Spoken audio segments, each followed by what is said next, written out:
Welcome to DMS paramedical classes. आज अपन next HIV का आगे का टॉपिक पढ़ेंगे साइन एंड सिम्टम्स से। देखिए साइन एंड सिम्टम्स के अंदर क्या क्या चीजें होंगी। एचआईवी के अंदर अपन ने पढ़ा कि पर्सन का जो इम्यून पावर होता है वो वीक हो जाता है। अच्छा, वीक हो जाएगा इम्यून पावर तो तरह तरह के इन्फेक्शन उस पर्सन के अंदर आने लगेंगे। तो यानी साइन एंड सिम्टम्स का मतलब इस प्रकार के एचआईवी वाले या एड्स वाले पेशेंट में कैसे कैसे लक्षण आपको देखने को मिलेंगे, कौन कौन से सिम्टम्स आपको देखने को मिलेंगे, ये पूरी की पूरी सिम्टम्स आज अपन इसमें पढ़ने वाले हैं। डायग्नोसिस और ट्रीटमेंट भी पढ़ने वाले हैं। सबसे पहले सिम्टम्स के अंदर अपन देखेंगे, सबसे फर्स्ट देखते हैं अपॉर्चुनिस्टिक इन्फेक्शन।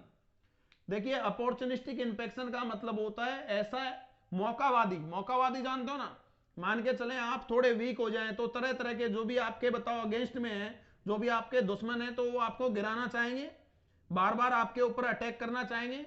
तो अपॉर्चुनिस्टिक इन्फेक्शन का मतलब होता है कि मौकावादी इन्फेक्शन होते हैं। बिकॉज एचआईवी के दौरान या एड्स के दौरान पर्सन का इम्यून पावर वीक हो जाता है, और इम्यून पावर वीक हो जाएगा तो जो भी इन्फेक्शन आएगा इजीली बताओ इन्फेक्शन फैला लेगा। तो उसी को अपन नाम देते हैं अपॉर्चुनिस्टिक इन्फेक्शन। अपॉर्चुनिस्टिक का मतलब होता है मौकावादी, यानी कोई भी इन्फेक्शन आएगा और आपकी बॉडी में एंटर करके बताओ इन्फेक्शन फैलाता रहेगा। जैसे किसी भी प्रकार का मान के चलेंगे जो एचआईवी से ग्रसित होंगे, तो अभी जो आपका कोविड चला है तो कोविड ने उनको बहुत ज्यादा इफेक्ट किया है। ट्यूबरकुलोसिस है वो बहुत ज्यादा इफेक्ट करेगी। किसी भी प्रकार का नया बैक्टीरिया आएगा वो बहुत ज्यादा इफेक्ट करेगा। तो अपॉर्चुनिस्टिक है बिकॉज पर्सन की इम्यूनिटी पावर बिल्कुल वीक है, प्रतिरोधक क्षमता है ही नहीं, तो जो भी आएगा बताओ बैक्टीरिया वायरस वो इन्फेक्शन करता रहेगा। चलिए नेक्स्ट सिम्टम इस प्रकार के एचआईवी वाले पर्सन में ज्यादातर आपको हमेशा देखने को मिलेगा, उसको हेडेक और फीवर। यानी बार बार पर्सन को बताओ फीवर हो रहा है, बार बार हेडेक हो रहा है, सिर दर्द चलता रहता है, पूरे बॉडी में दर्द चलता रहता है। कहने का मतलब लगातार बीमारी चलती रहेगी। अच्छा, नेक्स्ट हो जाएगा उसके अंदर वेट लॉस। जब भी एचआईवी से कोई भी पर्सन अगर संक्रमित हो जाएगा, एड्स की कंडीशन हो जाएगी, तो उसके अंदर बताओ वेट लॉस होने लगेगा। यानी वजन धीरे धीरे उस पर्सन का बिल्कुल कम होते चले जाएगा। क्लियर? तो यानी तरह तरह के इन्फेक्शन होंगे, पर्सन को बुखार होने लगेगा, बार बार सिर दर्द होने लगेगा, और उस पर्सन का वेट लॉस होने लगेगा। नेक्स्ट हो जाएगा नाइट स्वेटिंग। जिस प्रकार से ट्यूबरकुलोसिस में होता है, स्पेशली टीबी वाले पर्सन के अंदर नाइट स्वेटिंग देखने को मिलती है।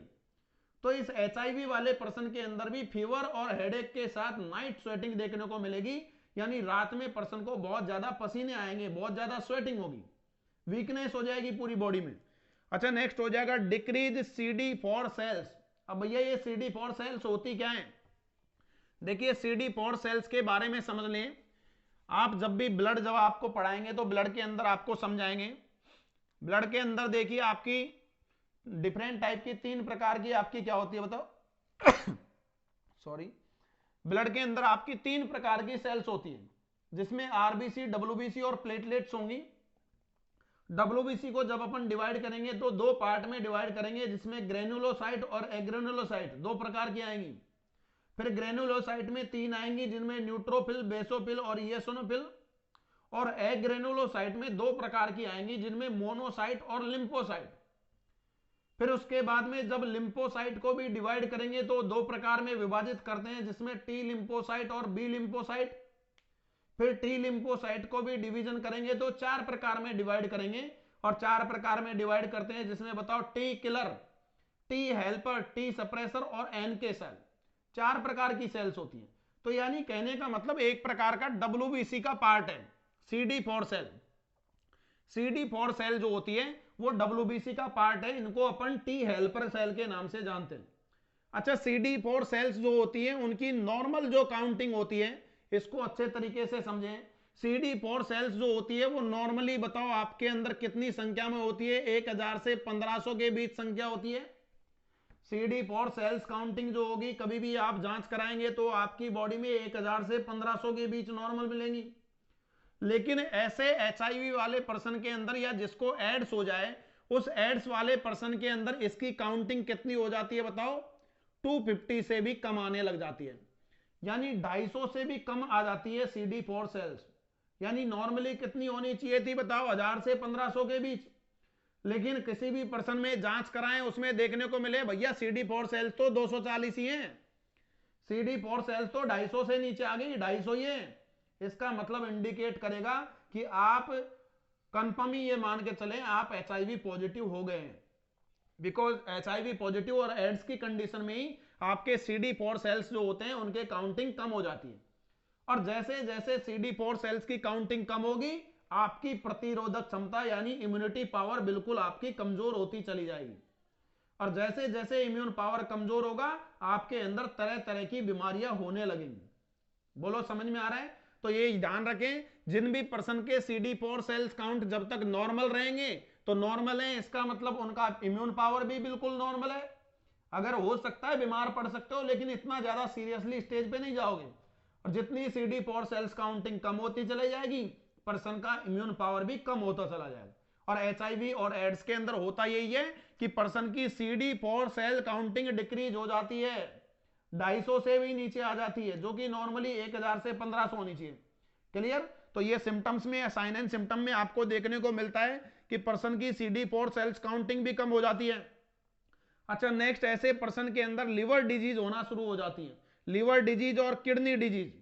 यानी बताओ, लिवर डिजीज और किडनी डिजीज तो अपने आप से होंगी होंगी, बिकॉज जब भी अगर कोई HIV या एड्स से संक्रमित हो जाएगा तो बताओ उसके अंदर तरह तरह की बीमारियां आने लगेंगी, और तरह तरह की बीमारियां जब इफेक्ट करेंगी तो लिवर, हार्ट, किडनी, इन सबको बताओ आपकी बॉडी के अंदर इफेक्ट होने लग जाएंगे, और आपके लिवर डैमेज होने लग जाएगा, आपकी किडनी डैमेज होने लग जाएगी, आपको हार्ट की प्रॉब्लम होने लग जाएंगी।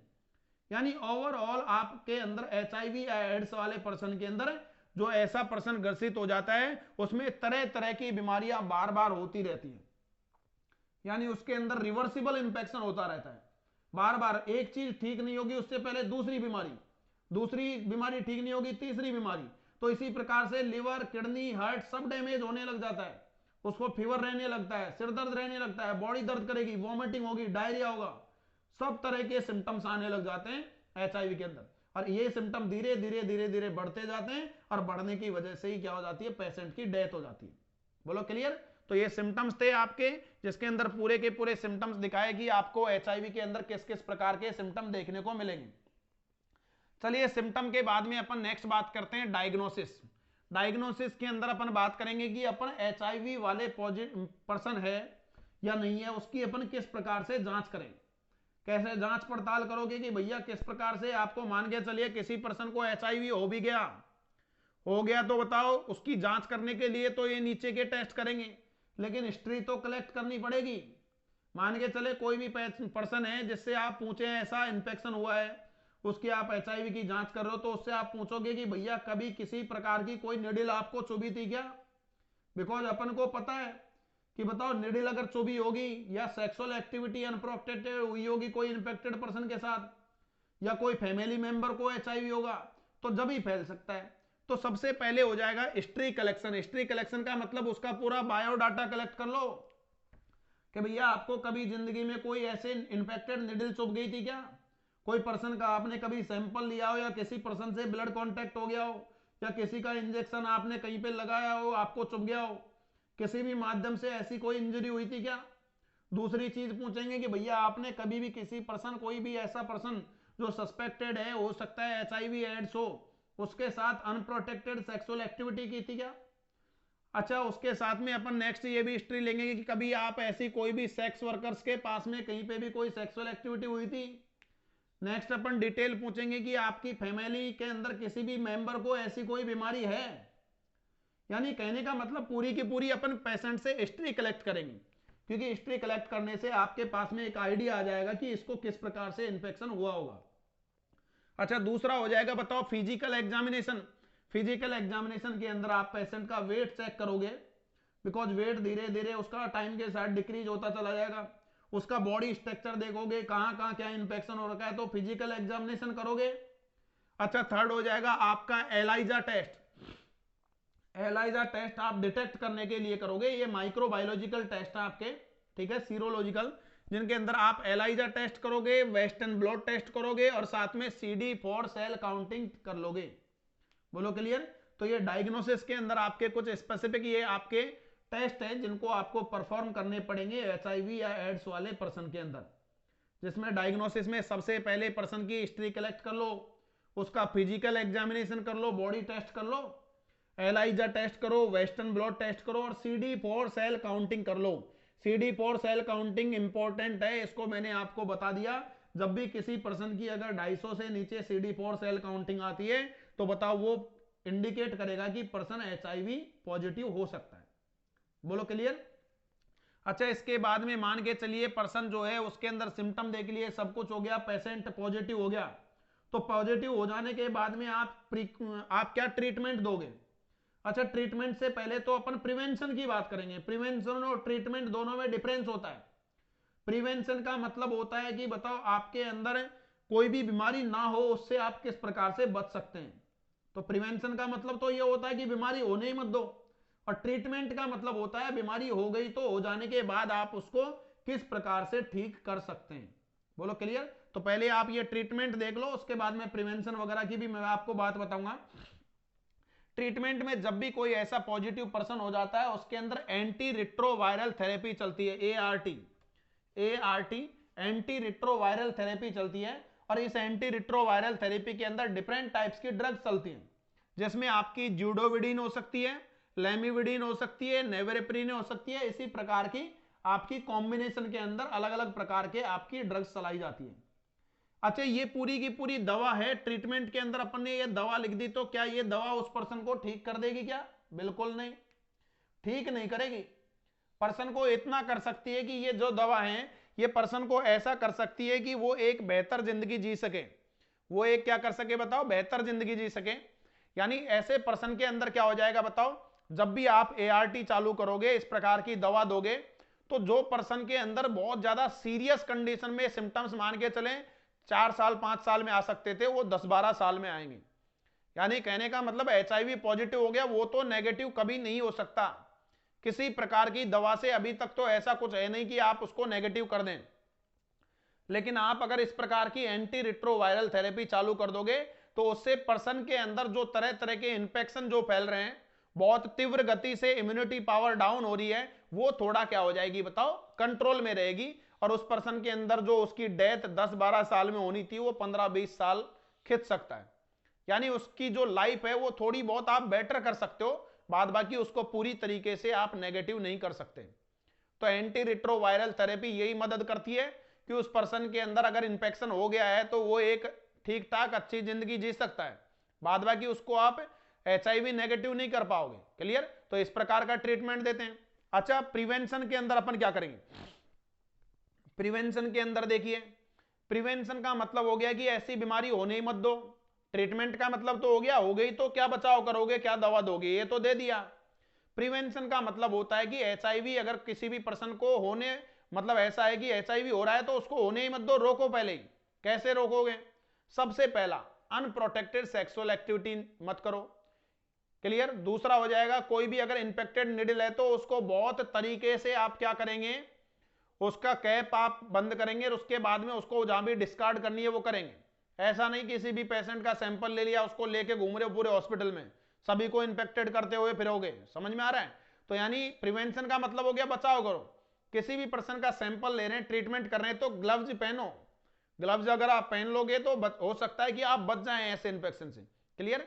तो आपको प्रिवेंशन करना है, जिसमें बताओ आपको निडल स्टिक इंजरी से बचना है, अनप्रोटेक्टेड सेक्सुअल एक्टिविटी से बचना है, साथ में आपको ग्लव्स पहनने हैं। ठीक है। तो इन सभी प्रकार के आपको प्रिवेंशन करने। अच्छा, प्रिवेंशन के साथ में एक चीज और आप समझ लें कि भैया HIV के अंदर मान के चले कि आपको ऐसा लगता है कि कोई भी पर्सन की निडल आपको चुभ गई है, तो चुभ जाने के बाद में निडल, अगर आपको निडल स्टिक इंजरी हो गई है तो हो जाने के बाद में आप उस जगह पे आप बिल्कुल भी ऐसा नहीं करोगे कि ज्यादातर आप ऐसा करते हो कि यहाँ पे इंजरी हो गई तो इंजरी हो जाने के बाद में वहां से आप दबा दबा के ऐसे ब्लड बाहर निकालते हो। दबा दबा के ब्लड कभी बाहर मत निकालो, बिकॉज HIV वायरस की प्रॉपर्टी ऐसी होती है कि आप जब भी इसको ऐसे प्रेस करके ब्लड को बाहर निकालने की कोशिश करोगे वो उतनी ज्यादा गति से आपके ब्लड में एंटर करेगा। बात समझ में आ रहा है? यानी कहने का मतलब कभी भी अगर ऐसी निडल स्टिक इंजरी हो भी जाए तो उसके बाद आप उसको तुरंत इस प्रकार से दबाए ना। अगर दबा के बाहर निकालोगे तो 100% HIV वायरस एंटर कर जाएगा, क्योंकि उसकी प्रॉपर्टी ऐसी होती है। ठीक है ना, वो एंटर करता है जब भी अपन इसको प्रेस करते हैं। तो अगर इंजरी हो भी गई है तो बिल्कुल कुछ मत करो। जो भी फिंगर में इंजरी हुई, जहां पे इंजरी हुई है, तो बताओ आप रनिंग टैप कोई भी नल आप ओपन कर लो और नल के नीचे बताओ आप फिंगर को इस प्रकार से कर दो, उसके ऊपर बताओ 2-4 मिनट तक पानी जाने दो, उस पानी की वजह से हो सकता है, चांसेस है कि आप उस इंफेक्शन से बच जाए। बोलो क्लियर। और एक सबसे इंपॉर्टेंट बात, ऐसा कभी नहीं होता कि आपको ऐसा लगे कि भैया एचआईवी बहुत जल्दी से फैल जाता है। ये खतरनाक बीमारी जरूर है, लेकिन इसकी फैलने की दर जो होती है वो बहुत कम होती है, ठीक है ना, ऐसा नहीं होता। यानी हजारों पेशेंट में से जब अगर कोई ऐसा इन्फेक्टेड कॉन्टेक्ट होता है, उनमें से 2-3 पेशेंट को इस प्रकार का इन्फेक्शन होता है, ठीक है ना। 0.25 इसकी रेट होती है, फैलने की जो दर होती है, यानी बहुत कम स्पीड से ये क्या होता है बताओ, एक से दूसरे पर्सन में फैलता है, ठीक है। तो ये पूरे एचआईवी वायरस के बारे में डिटेल थी। अच्छा, पैथोफिजियोलॉजी के बारे में शॉर्ट सी है, वैसे ही मैं आपको बता देता हूं। देखिए पैथोफिजियोलॉजी में ये होगा कि जो आपका एचआईवी वायरस है वो आरएनए वायरस होता है। ये आरएनए से पहले डीएनए में बदलेगा। डीएनए में किसकी मदद से बदलेगा? रिवर्स ट्रांसक्रिप्टेज एंजाइम की मदद से। यानी जब भी ये एचआईवी वायरस आपकी बॉडी में एंटर करेगा, तो एंटर करने के बाद में ये किस में बदल जाएगा बताओ? डीएनए वायरस में। यानी RNA HIV virus DNA HIV में कन्वर्ट हो गया। किसकी मदद से हुआ बताओ? रिवर्स ट्रांसक्रिप्टेज एंजाइम की मदद से। अब भैया ये डीएनए वायरस जो होता है वो क्या करेगा बताओ? आपकी जो भी ब्लड में CD4 सेल्स हैं, ये मान के चलिए आरएनए वायरस से किस में बदल गया बताओ? डीएनए में बदल गया। और डीएनए में बदलने के बाद में अब ये किस में एंटर करेगा बताओ? CD4 सेल में। ये CD4 सेल है, तो ये डीएनए वायरस बताओ किस में एंटर कर देगा बताओ? ये CD4 सेल में। और जैसे CD4 सेल में एंटर करेगा, CD4 सेल्स को डिस्ट्रैक्ट करना शुरू कर देगा, तोड़ना शुरू कर देगा, मारना शुरू कर देगा। बताओ, इसका मतलब जैसे डीएनए वायरस CD4 सेल में जाएगा तोड़ देगा, इसी प्रकार से CD4 सेल टूटती रहेंगी, डैमेज होती रहेंगी, और इसी कारण से CD4 सेल काउंटिंग क्या हो जाएगी बताओ? कम होती चली जाएगी। और जब CD4 सेल काउंटिंग कम हो जाती है, हम उसी कंडीशन को इंडिकेट कर लेते हैं एचआईवी पॉजिटिव। क्लियर? तो बिल्कुल शॉर्ट सी है। पहले एचआईवी वायरस आरएनए वायरस होता है, रिवर्स ट्रांसक्रिप्टेज एंजाइम की मदद से ये डीएनए में कन्वर्ट हो जाता है, और डीएनए में कन्वर्ट होके CD4 cell count CD4 sales के अंदर एंटर करके और इस CD4 सेल को क्या कर देगा बताओ? डैमेज कर देगा। इसी प्रकार से तरह तरह के नए नए जो आपके डीएनए एचआईवी वायरस है वो एंटर कर करके नई नई CD4 सेल काउंटिंग को क्या कर देंगे बताओ? डिक्रीज कर देंगे। और CD4 सेल्स काउंटिंग कम हो जाना ही क्या कहलाएगा बताओ? आपके लिए एचआईवी इंडिकेट करेगा। तो ऑल ओवर ये आपकी पूरी एचआईवी से रिलेटेड आपकी पूरी डिटेल हो गई। क्लियर? तो एचआईवी के पूरी डिटेल अपन ने इंट्रोडक्शन वगैरह फर्स्ट पार्ट में देख लिया, बाद बाकी सिम्टम से लेकर सेकंड पार्ट में हो गया।